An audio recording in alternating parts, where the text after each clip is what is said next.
గురుగారు మరో ఉత్తరం చూద్దామండి. ఈ ఉత్తరాన్ని కరీంనగర్ నుంచి సుమా రమేష్ గారు రాస్తున్నారు. విజయదశమి నాడు సెమీ వృక్ష దర్శనం, సెమీ పత్రాలు ఇచ్చి పుచ్చుకోవడం చేస్తూ ఉంటారు. ఎందుకని దానికి వివరణ ఇస్తారా అని అడుగుతున్నారు. శమీ శమయతే పాపం శమీ శత్రు వినాశిని. ఇక్కడ చిత్రం. శమీ అంటే జమ్మి. అవును. పాండవులు తమ ఆయుధాలన్నింటినీ దాచుకోవడానికి శమీ వృక్షాన్ని ఎన్నుకున్నారు. ఆ శమీ వృక్షం మీద ఆయుధాలన్నింటినీ పెట్టేటప్పుడు గోపాలకుడు అంటే యావుల్ని కాసేవాడు ఏమిటి పెడుతున్నారు అని అడిగారు. సహజం అది. ఇది శతవృద్ధమా జనని ధర్మరాజు అన్నాడు. మా అమ్మ 100 ఏళ్ల ముసలిది, దురదృష్టవశాత్తు కాలం చేసింది, పైన పెడుతున్నాను ధర్మరాజు అన్నాడు. ఆలోచించి చూడాలి. ఇక్కడ శమీ వృక్షం మీద ఇది పెడుతూ ఆయుధాలను పెడుతూ అన్నమాట. ఇదేమిటి ధర్మరాజు అందులో. పైగా శమీ వృక్షం ఎక్కడుందంటే శ్మశానంలో ఉంది. శ్మశానం అపవిత్రమని మనం, అటువంటి అపవిత్ర ప్రదేశంలో కూడా ఆ ప్రదేశాన్ని పవిత్రీకరించగలిగిన శక్తి ఉండేటటువంటి ఒకే ఒక వృక్షం శమీ. పరమేశ్వరుడు ఎంత గొప్పవాడు అంటే కొన్ని వృక్షాలని పవిత్ర వృక్షాలుగా, కొన్ని వృక్షాలని అపవిత్ర వృక్షాలుగా ఏర్పాటు చేశాడు. వానస్పత్య ఫలై పుష్పాత్ తైరపుష్పాద్ వనస్పతి. పువ్వులు లేకుండా ఉండేటటువంటి వాటిని వనస్పతులు అంటారు. పువ్వులు అలా పూయగలిగిన శక్తి ఉండి పువ్వుల్ని పూచేటటువంటి వాటిని వానస్పత్యములు అంటారు. ఇళ్లలో పువ్వులు లేనటువంటి మొక్కల్ని మాత్రమే పెంచుకుంటూ ఉండి వాటినే చూస్తూ ఉంటే సంతానం కలగదు. గుర్తుంచుకోవాలి.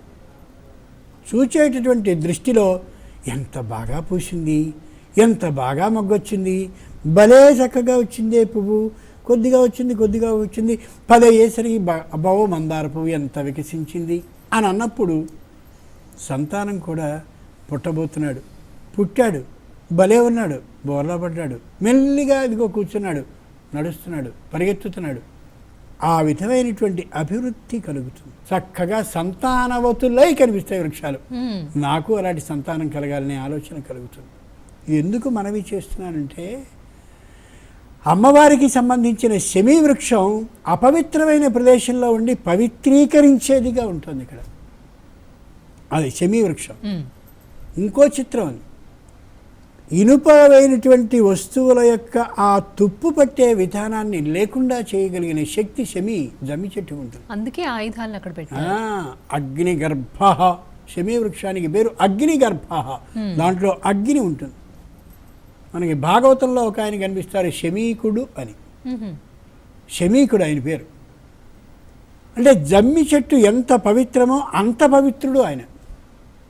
పరీక్షన్ మహారాజు వచ్చి మంచినీళ్ళు అడిగి ఇయ్యలేదనేటటువంటి కోపంతో చచ్చిపడిన పాముని మెడలో వేశాడు. తెలుసు మనకు అంతవరకు. ఎంత జపంలో ఉన్నా సరే మెడలో ఏదైనా ఒక వస్తువుని వేస్తే స్పర్శకైనా రావాలిగా మెడుకువ. పైగా అది చచ్చిపడ్డ పాము. ఎన్ని రోజుల క్రితం చచ్చిందో మనకి తెలియదు.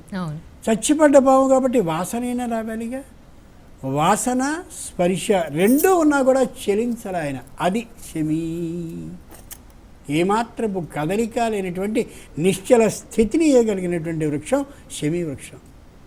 ఆ శమీ వృక్షానికి పూజ చేస్తూ ప్రదక్షిణాన్ని చేస్తూ ఏ విధమైనటువంటి దుర్వికారానికి నేను లోను కాకుండా ఉండే స్థిరమైన స్థితి నాకు రావాలని, అపవిత్రమైనటువంటి వాతావరణంలో కూడా ఉండి నేను పవిత్రంగా ఉండాలని తెలియచెప్పేది శమీ వృక్షం నుంచి మనం నేర్చుకోవాల్సిన విషయం.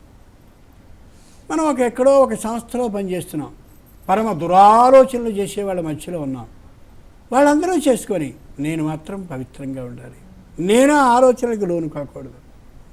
అలాగే మనం ఒక చోట ప్రయాణం చేస్తున్నాం, తోటి ప్రయాణికులందరూ వేరు విధమైన ఊహల్లో ఉన్నారు, నేను వాళ్ళలో చేరకూడదు.